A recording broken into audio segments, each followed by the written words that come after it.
Dad had always been the rock of our family. After Mom died when I was 15, he worked 2 jobs to keep us afloat while my older siblings Brian and Michelle focused on their own lives.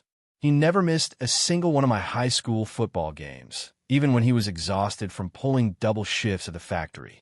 But success changed my siblings. Brian became a hotshot investment banker who talked constantly about his Manhattan penthouse and 7-figure bonuses. Michelle married a surgeon and moved to an upscale suburb where she hosted charity galas and looked down on Dad's blue-collar lifestyle. Danny still lives in that same crappy neighborhood. I'd overheard Michelle telling her friends at Christmas, "He's perfectly content being mediocre." What they didn't know was that I wasn't content at all. While they were climbing social ladders, I was quietly building something different. My construction business had grown from a one-man operation to the largest residential contractor in 3 counties. I kept a low profile, drove a modest truck, and lived in the same neighborhood where Dad raised us. But I was doing very well. Dad's 70th birthday fell on a Saturday in March. I've been planning for weeks, assuming my siblings would want to coordinate something special. This was a milestone birthday, after all. "Are you planning anything for Dad's 70th? I asked Brian during our monthly check-in call. "Is what?" "Oh, right, the birthday thing. I'm slammed with work, Danny. You handle whatever needs handling." Michelle was equally dismissive. 70 isn't that old anymore. Besides, Richard and I are in the Hamptons that weekend. Dad will understand. So I planned something myself. A quiet dinner at Dad's favorite restaurant, followed by cake at his house. Nothing fancy, just the family time he cherished most. The morning of his birthday, I called both siblings to confirm what time they'd meet us. "Meet you where?" Brian asked, sounding distracted. "Dad's birthday dinner. Today. We talked about this." "Oh shit, that's today?" "Danny, I'm sorry, but I'm closing a huge deal on Monday. I need to prep all weekend." "Brian, it's Dad's 70th birthday. You can prep tomorrow." "Look, tell him I'll call later, okay? We'll celebrate next weekend or something." Michelle didn't even answer her phone. Her assistant informed me that Mrs. Richardson is unavailable and cannot be reached until Tuesday. I drove to Dad's house with a heavy heart, knowing I'd have to tell him his other children weren't coming. I found him sitting in his living room wearing his best shirt, the one he saved for special occasions. The table was set for 4 people, with Mom's good china that he only brought out for holidays and birthdays. "Where are Brian and Michelle?" he asked when I walked in alone. "They couldn't make it, Dad. Work stuff came up." His face fell, but he tried to hide his disappointment. "Oh, well, that's okay. They're busy people with important lives. You're important too, Dad." "I know, son. I know you think so. We went to dinner anyway, just the 2 of us." Dad tried to stay upbeat, telling stories about his week and asking about my business, but I could see the hurt in his eyes. At 70, he was still strong and sharp, but he looked smaller somehow, diminished by the absence of children who'd once meant everything to him. "I used to dream about this day," he said quietly over dessert. "All of us together, celebrating another year. Your mother always said 70th birthdays were special, a blessing not everyone gets to see." "I'm here, Dad."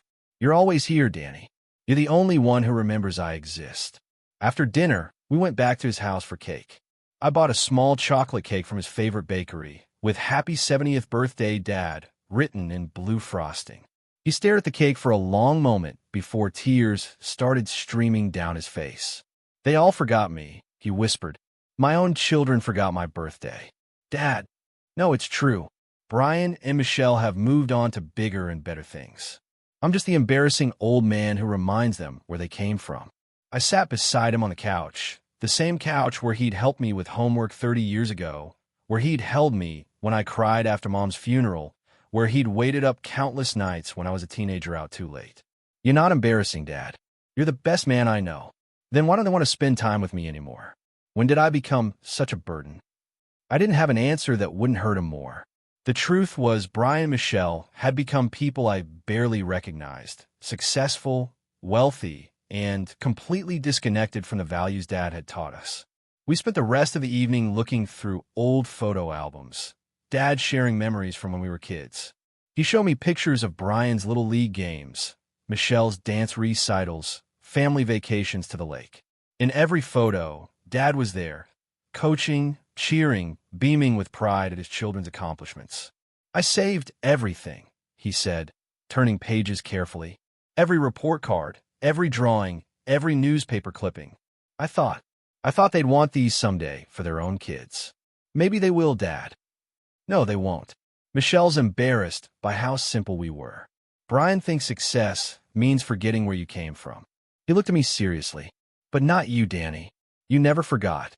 As the evening wound down, I helped Dad clean up.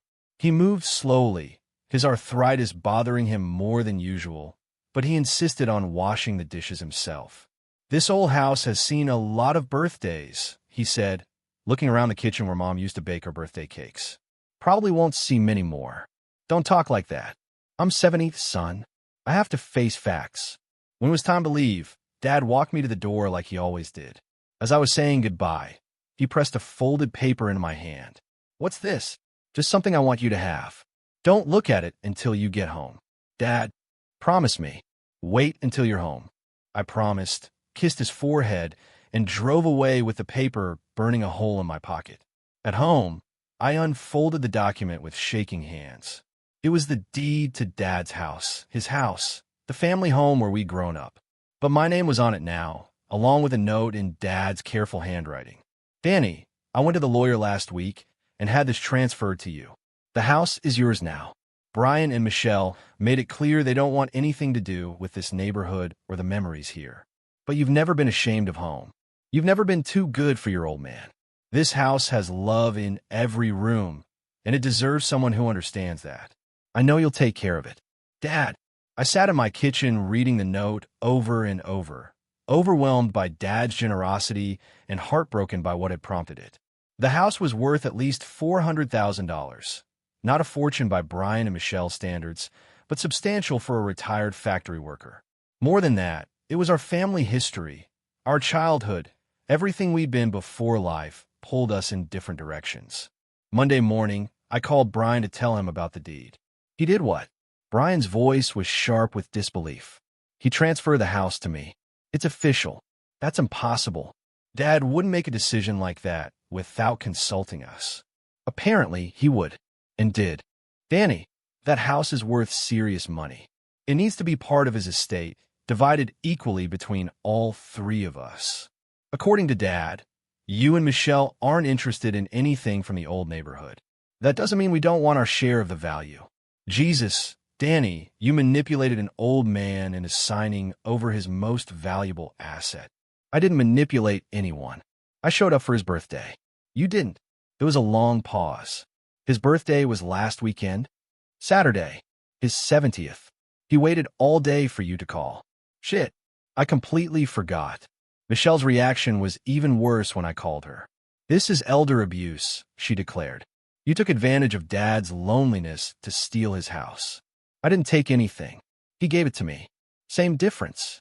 We're contesting this, Danny. I'm calling my lawyer today." "Go ahead. But you might want to call Dad first and wish him a happy birthday. You know, like a loving daughter would." The legal challenges started immediately. Brian and Michelle hired expensive attorneys and demanded psychological evaluations to prove Dad was mentally incompetent when he transferred the deed. But Dad was far from incompetent. At the hearing, he was sharp, articulate, and devastatingly clear about his reasoning. "My oldest children have made it obvious that they're embarrassed by me in this house," he told the judge. "They're too successful to visit, too busy to call, too important to remember my birthday. Danny has never been too good for family. He deserves a family home." The judge reviewed Dad's medical records, interviewed his doctor, and spent an hour questioning Dad directly. The conclusion was clear. He was completely competent and had every right to distribute his property as he chose. Brian and Michelle lost their case and had to pay court costs and legal fees totaling over $30,000. But the real victory wasn't legal. It was personal. Word spread through our extended family about Dad's abandoned 70th birthday and my siblings' failed lawsuit. Cousins, aunts, and uncles who'd watched Brian and Michelle become increasingly arrogant were quietly pleased to see them face consequences for their neglect.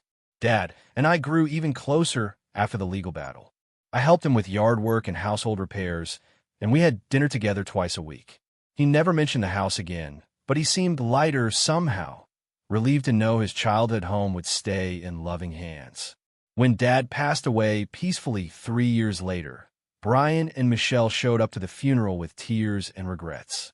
They tried to reconnect with him during his final weeks, but the damage was done. Dad was polite but distant. Their relationship never recovered from years of neglect. At the reading of Dad's will, there were more surprises. His savings account, pension, and life insurance, everything they'd expected to inherit, went entirely to me. "This is unbelievable," Michelle whispered as the lawyer read Dad's final wishes. "Believe it," I replied quietly. "This is what happens when you forget your family exists." I still live in Dad's house, our house now.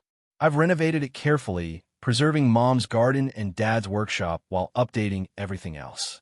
My own children play in the same yard where I played, sleep in the same bedrooms where I grew up.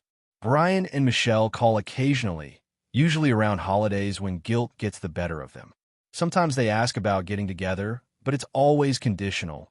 If they're not too busy, if nothing more important comes up, I don't hold grudges, but I don't make plans with people who've proven they can't keep them.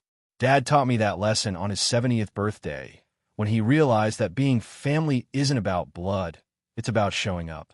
The deed he pressed into my hand that night wasn't just a property transfer. It was a lesson about love, loyalty, and the real cost of taking family for granted. Some mistakes can't be undone, and some opportunities don't come twice. Brian and Michelle learned that the hard way, but they learned it too late.